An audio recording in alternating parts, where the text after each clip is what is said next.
Welcome to Sounding Board, a production of Seroptimist International of Novato, whose mission it is to improve the lives of women and girls through programs leading to social and economic empowerment, both globally and locally. I'm Freda Kaplan, and my guest today is Lisa Brinkman of Marin Villages. Welcome, Lisa. Thank you for having me. I really appreciate it.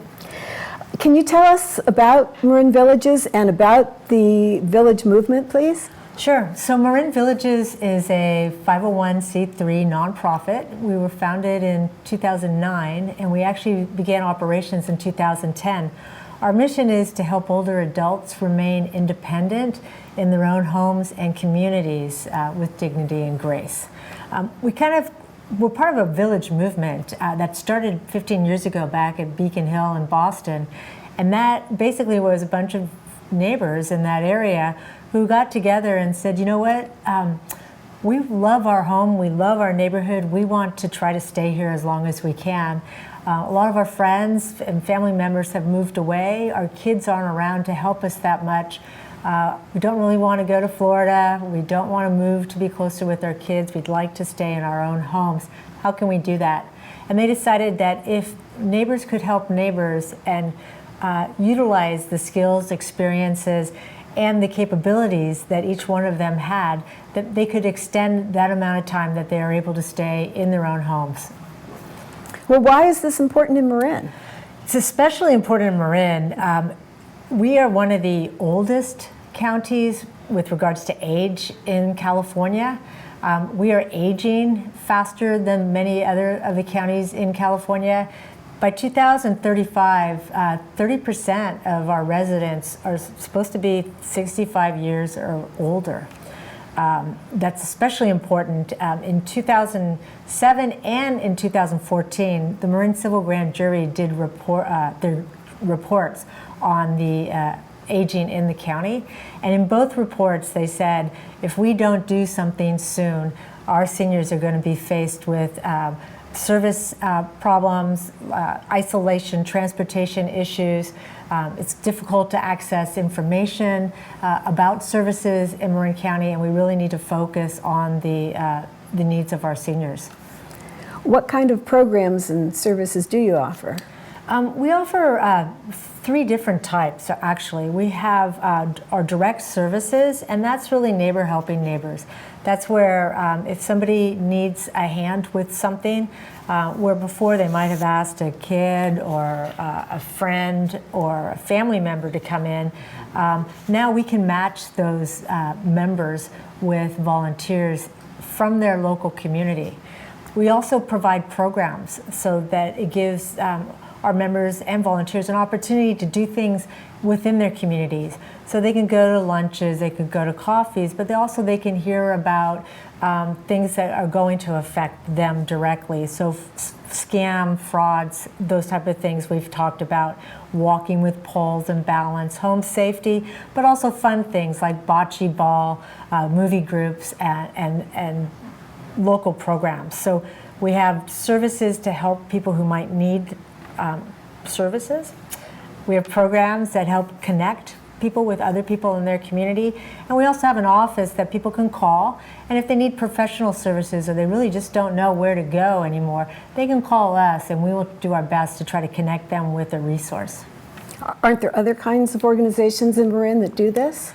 Well, not really the way that we do it. We have some wonderful senior communities. We have wonderful transportation services like Whistle Stop.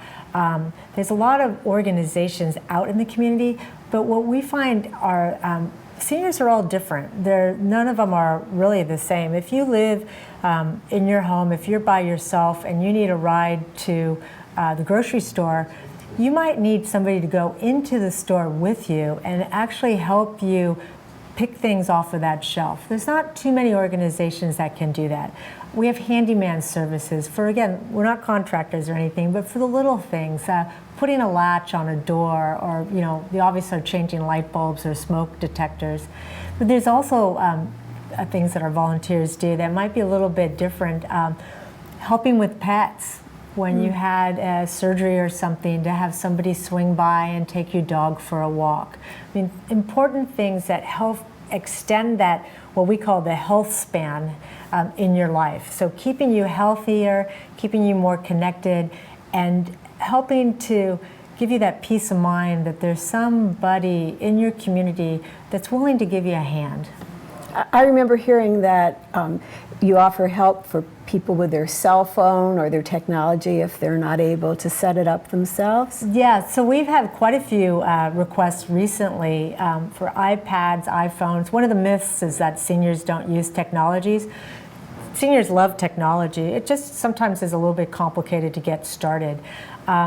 My best story is we had a member who is around 90 years old that has asked us if a volunteer could come over to set up Skype so that she could watch her and be part of her granddaughter's wedding in Hawaii.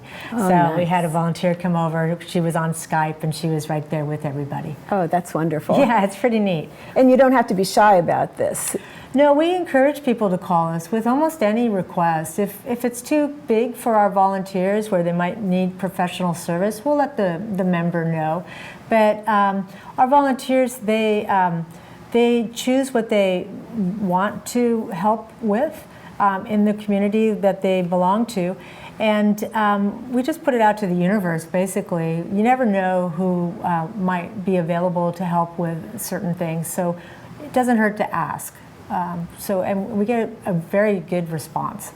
I remember hearing that you can help people who live on a hill and can't go for a walk, that they need somebody to walk with them down the hill. Yeah. Nothing more. Yeah, you know, we have members just recently visually impaired. She moved to a new home in San Rafael. So one of the things that we say home and communities, because we're finding our seniors, their home may change. They may move from a house to a condo to a senior facility, a residential facility, but their community is also home. So in this case, this woman moved from Novato to San Rafael, and she just asked if a volunteer could come, go for a walk with her, and actually call out the different stores that she was passing along the street so she was better acquainted with her new neighborhood.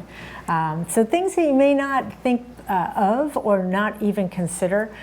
I'm picking up some ice cream for one of our members who lives by herself, doesn't drive, and it's been awfully hot in Novato, and all she really wanted was some mint chip ice cream. So I don't really mind. I'm in the neighborhood, and I'm gonna drop it by. That's a service. Yeah, and you know, it improves the quality of life. So that's what Marin Villages is about.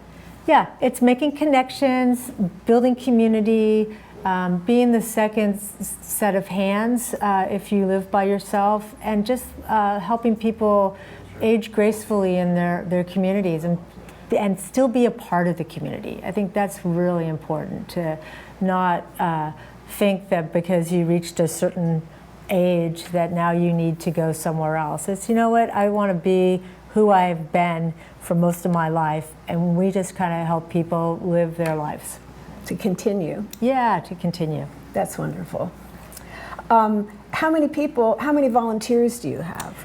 We have a couple hundred volunteers, and the volunteers, they volunteer for anything from driving. Driving happens to be one of the biggest needs in Marin County for reasons that you actually just insinuated. A lot of our seniors live in areas or on streets that are not very accessible by some of our public transportation. So having a volunteer actually drive to their house, help them in and out of the car, and actually just find their house is invaluable.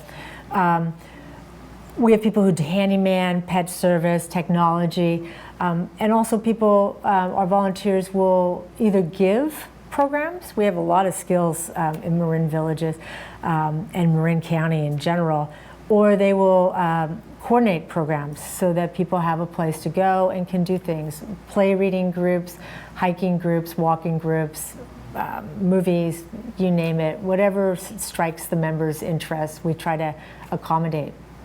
Approximately how many members do you have? Right now we have around 415 members, so that's really great. And we're actually operating in almost all the communities in Marin, except for Western Marin. West Marin, we haven't gone over the hill yet. And Sausalito has their own village. Sausalito Village is all volunteer.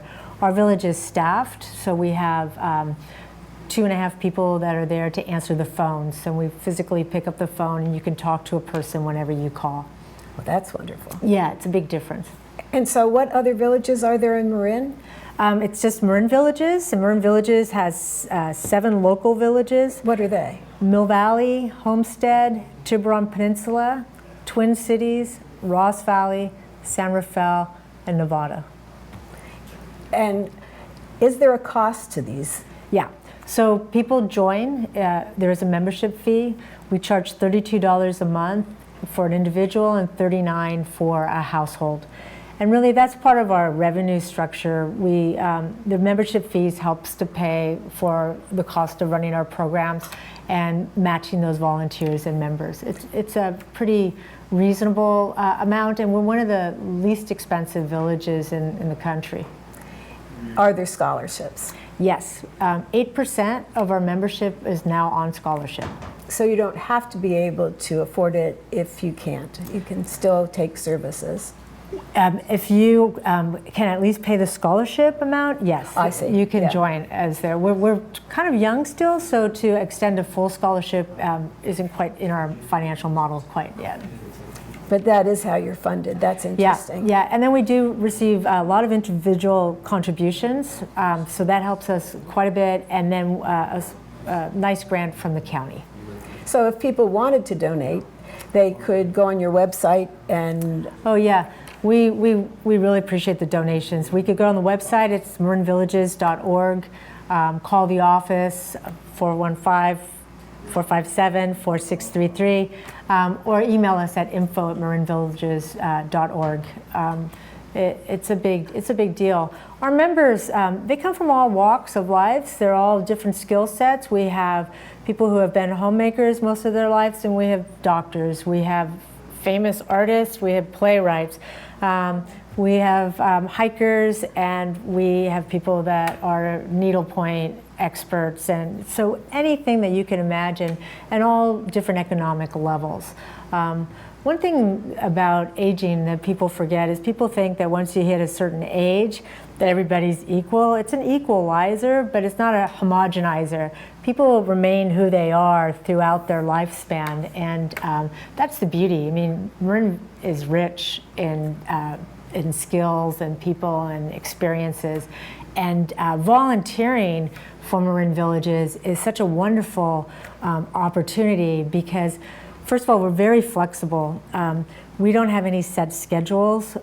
What we do is we ask people to let us know what they want to do, and then we post to what we call as a dashboard, which is a web-based site, opportunities, and they can review the opportunities and then select which ones is most convenient for their schedule. So it allows our volunteer a lot of flexibility.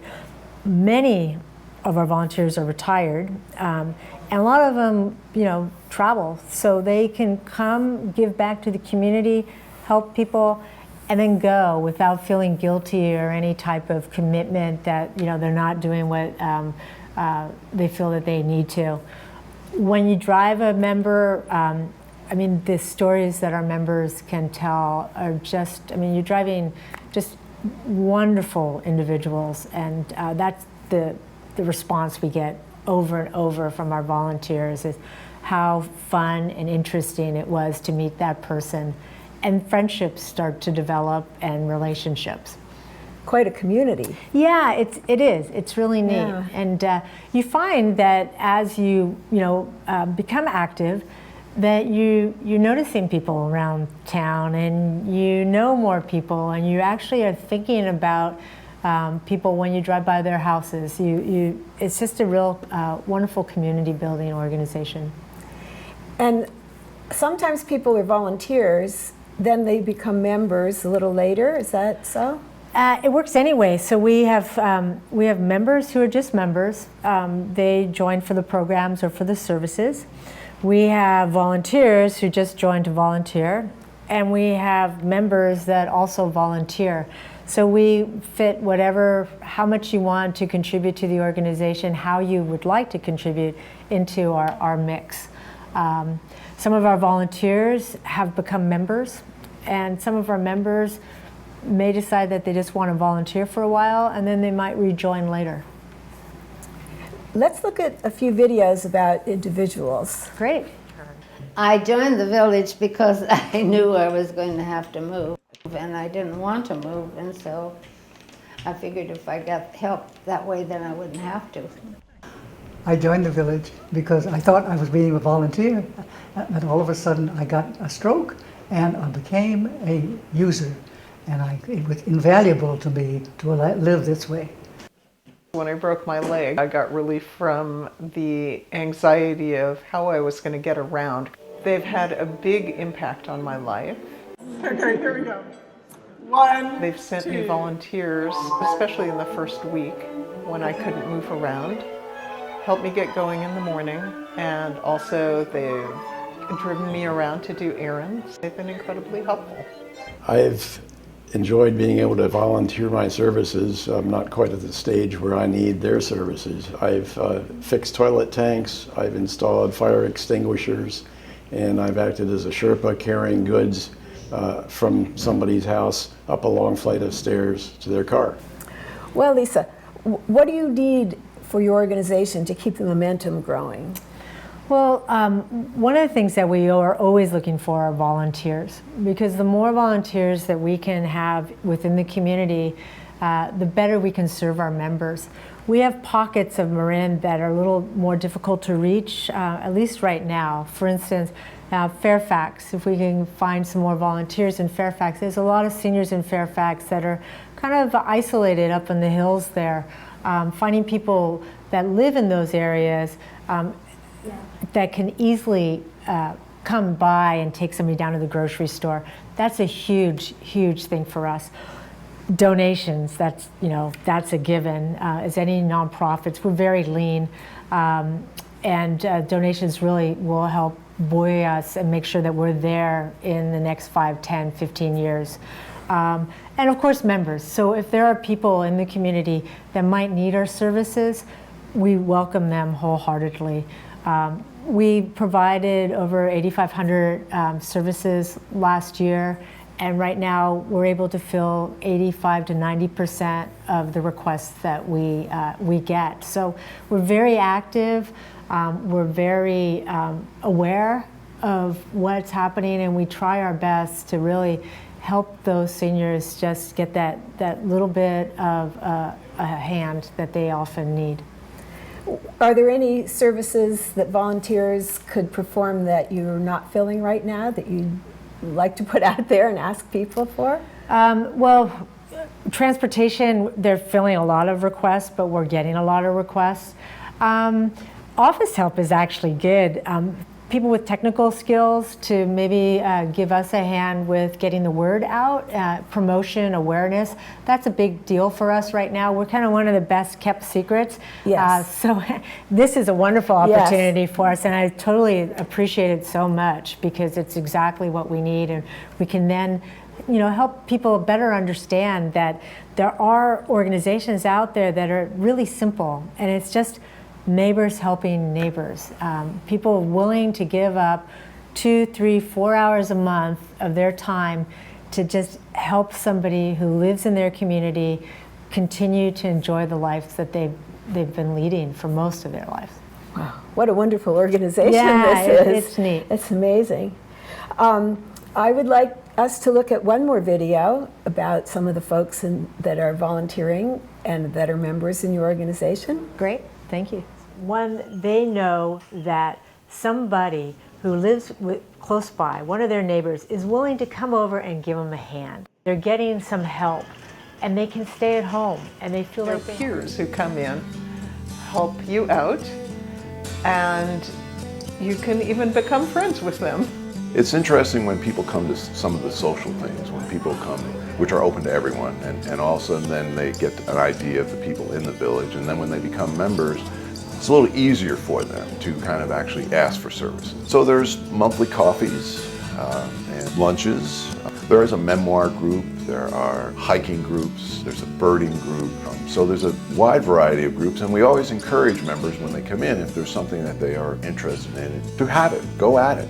So it's not just what we think, but also what the members would like. Part of the philosophy of Marin Villages is to create community, and people love it. The villages helped me stay active. It's kept me from being isolated, and it's kept me sane.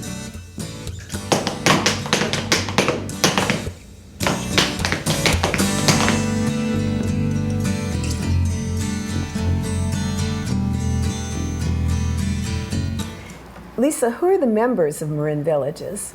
You know, that's a great question. We have a varied membership. All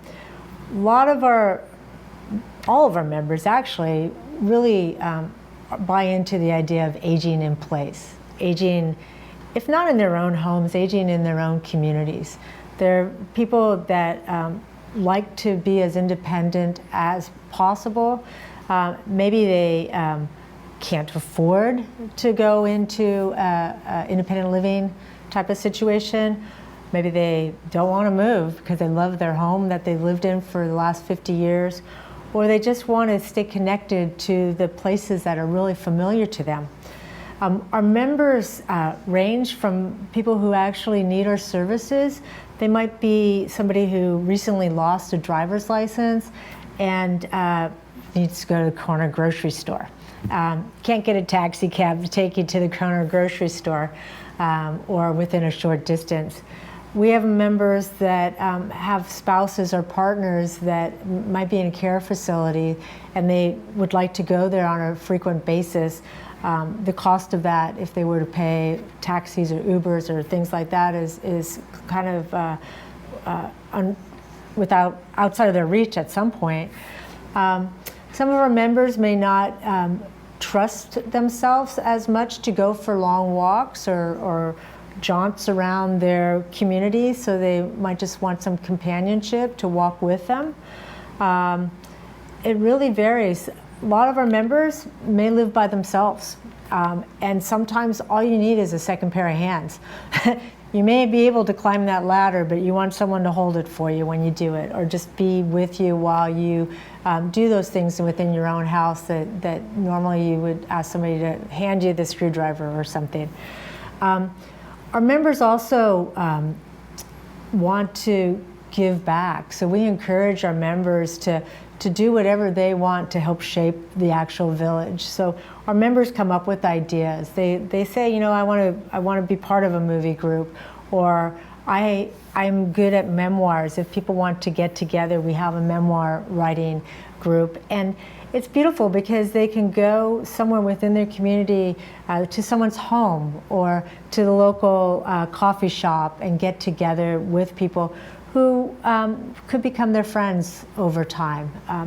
Often, as we get older, we lose some of the relationships that we had either through PTA or if you had kids, different things when your family was very active in the community, and you find yourself kind of a little more and more disconnected. So this is like a safe place to go, be part of, hang out, and feel that once again you are contributing, and if you need help, there's somebody there to give it to you. So all walks of life, all economic levels, people who just really feel strongly about staying in our case, Marin County, and being part of the community.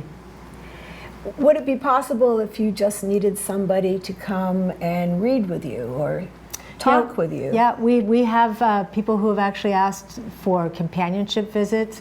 And we have one right now that we've just arranged where it turned out that both of these people had lived in Nigeria at some point in their past, so they're getting together to talk about their times there.